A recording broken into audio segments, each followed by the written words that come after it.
اللهم صل وسلم وبارك على سيدنا محمد وعلى اله وصحبه اجمعين. يا صباح الفل، يا صباح الورد، يا صباح الياسمين، صباحكم مليان خير ورضا وامل وتفاؤل واطمئنان وراحه بال.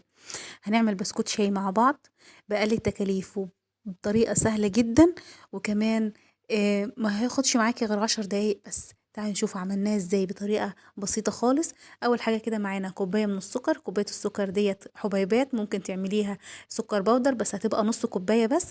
ومعايا 3 بيضات، البيض بتاعي بلدي. لو معاكي البيض اللي هو الابيض او الاحمر هتحطي بيضتين اتنين بس عشان البيض البلدي بيكون صغير، فانا حطيت 3 بيضات. عليهم كوباية مادة دهنية، زبدة على زيت أو سمنة على زيت أو زيت بس أو زبدة بس أو سمنة بس، على حسب إمكانياتك وعلى حسب انت حابة تعمليها بأي طريقة. حطيت كمان رشة صغيرة خالص من الملح، وطبعا حطينا الفانيليا. ونبتدي بقى نقلب. حابة بقى بالهاند بلندر، ممكن بالمضرب اليدوي. لو السكر معاكي بودر بس او ممكن في الخلاط، انا بس هعمله بالهاند بلندر. اسرع حاجه ديت ممكن تعمليها. هندوب بس السكر كده مع الزبده مع البيض مع ذره الملح والفانيليا لحد ما يبقى معانا كريمي كده زي ما انتوا شايفين، علشان لما السكر بيدوب كويس بيدي معاكي نتيجه كويسه في البسكوت. معلقة بقى صغيرة من البيكنج باودر. احنا بنستخدم المعلقة بتاعة الأكل ومعلقة بتاعة اللي هي الشاي. معايا بقى معلقتين من الكاستر، ممكن تستبدليهم بنشا. هنحطهم كده وندي تقليبة مع المكونات بتاعتنا كده لحد ما يدوبوا مع بعض ويبقوا يتجانسوا كلهم مع بعض. طبعا بقى معانا بنفس الكوباية اللي عايرنا بيها السكر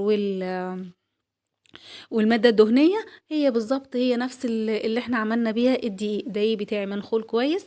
هحط تلتين الكمية. انا معايا 3 كوبايات، هحط كوبايتين واديه تقليبة كده لحد ما يتجانس معايا، واشوف اذا كانت العجينة بتاعتي محتاجة ان انا احط تاني او ما احطش. بس انا هحط كمان الكوباية التالتة الاخيرة، لان ال3 كوبايات بالظبط على قد كمية الحاجات اللي انا حطيتها. فحطيتهم كلهم بقى، وهشيل بقى المعلقة وابتدي اعجن بايدي. انا مش هعجن، انا هقلب بس، هجانس المكونات مع بعضها وبس.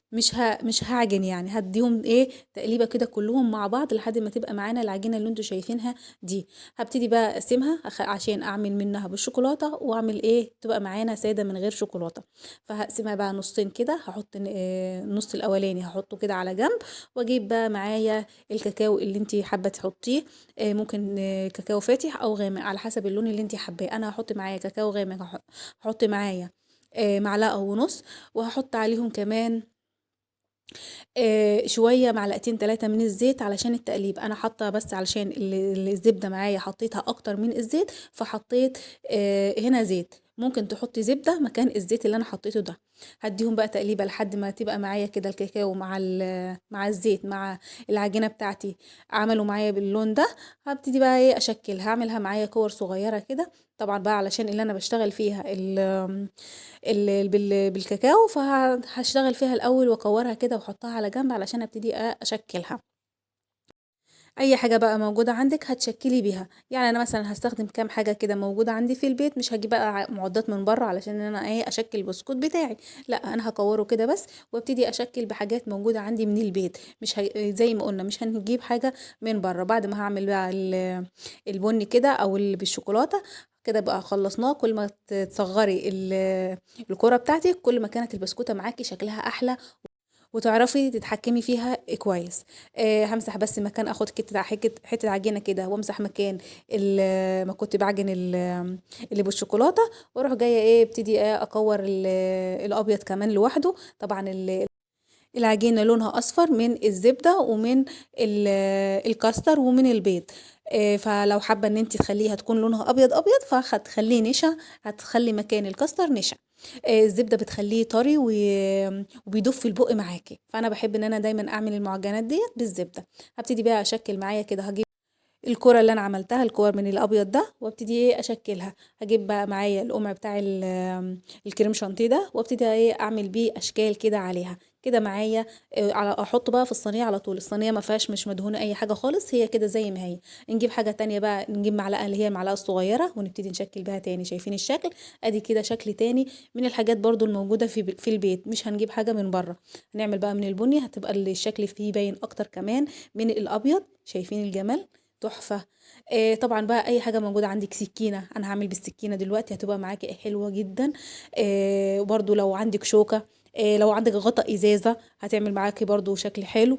يعني على حسب اللي انت حابة تعملي بيه ايه، هتدي معاكي اشكال جميلة جدا. نجيب بقى السكينة او نجيب الشوكة الاول، هتدي معانا شكل حلو برضو. شايفين الجمال؟ تحفة تحفة تحفة.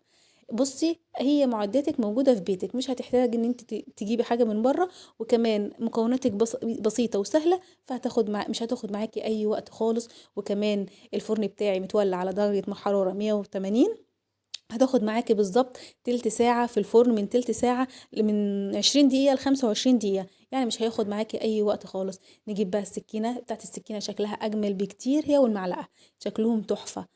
أنا عملت تقريبا تلتين الكمية بالسكينة وبالمعلقة. بمسك كده السكينة، بروح جاية أخطط كده بالسكينة خطوط كده بالطول، وارجع تاني أميل ميلة صغيرة، وارجع ايه أعملها عليها تاني. هنعمل بقى شكل تالت أو رابع أو عاشر.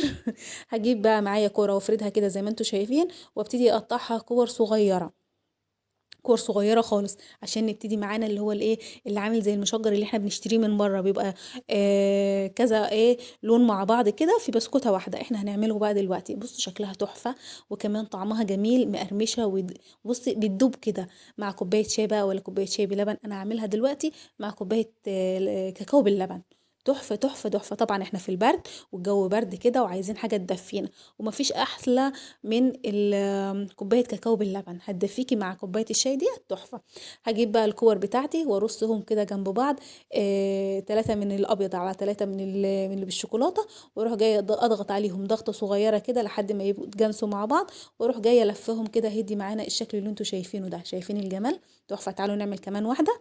هجيب كرة من دي على كرة من دي على كرة من دي، يعني ايه، احطهم كده ارصهم جنب بعض زي ما انتوا شايفين كده. بس اهم حاجه الكور تبقى قد بعضها. هضغط عليهم بصوابعي، واروح جايه ضغط عليهم براحه ايدي كده بالكف بتاع ايدي، واروح جايه لفاهم كاني ايه بكورها كوره عاديه. شايفين الجمال؟ اعملوها بقى دي كده اللي انا عملتهم، الاشكال اللي انا عملتها. هكمل بقى الكميه بتاعتي وادخلها الفرن زي ما قلنا على درجة حرارة 180. الفرن متولع من تحت بس، لمدة من تلت ساعة ل25 دقيقة بالكتير. حابة تخليه الوش بتاعه يكون أحمر، ممكن تولعي من فوق 5 دقايق بالكتير، يدي معاكي اللون اللي انت عايزاه. أنا بقى هعمل كمية، وتعالوا بقى بعد ما سويناها، شايفين الجمال؟ نعمل بقى كوباية الكاكاو باللبن زي ما قلنا، الجو برد وعايزين حاجة تدفينا. فهنعمل بقى ايه كوباية الكاكاو باللبن دي. ممكن تعملي شاي بلبن برضو زي ما انت حابة، أو ممكن تعملي قهوة، اللي انت حابة تعمليه اعمليه. شايفين الجمال؟ تحفة تحفة تحفة. قربي كده وتستمتعي بالمنظر الجميل ده، حاجة كده ممتازة. تعالوا نشوف بقى الأشكال بتاعتنا بعد ما اتعملت. شايفين ده اللي عملناه، وده اللي بالسكينة، شايفين عامل ازاي، وده اللي بالمعلقة، حاجة كده روعة. دي بالسكينة كمان، أنا عملت كذا شكل. تعالوا شايفين ده كمان بالسكينة كمان، يعني حاجة كده روعة وممتازة. ده دي اللي بالقمع، شايفين؟ تحفة تحفة تحفة. شايفين بتتهري ازاي؟ يا دوبك تضغطي عليها بس بتبص تلاقيها بتدوب كده معاكي. كده الفيديو بتاعنا النهارده خلص. يا رب الفيديو يكون عجبكم. لو الفيديو عجبكم ما تنسوش لايك وشير وسبسكرايب المطبخ سمسم عشان يوصلك كل فيديوهاتي. وكمان ما تنسينيش في كومنت لذيذ من كومنتاتكم الجميله، متحمر من تحت ومن فوق. وبصوا تحفة في الأكل مع كوباية الشاي، مع بص حاجة كده روعة. لما تعمليها لولادك هيقولوا لك يا ماما اعملها لنا على طول، هيحبوها، وهيقولوا لك يا ماما احنا عايزين نشرب شاي مع بسكوت، يعني هيطلبوه منك كل يوم. يلا بقى اشوفكم في فيديو جديد، في رعاية الله.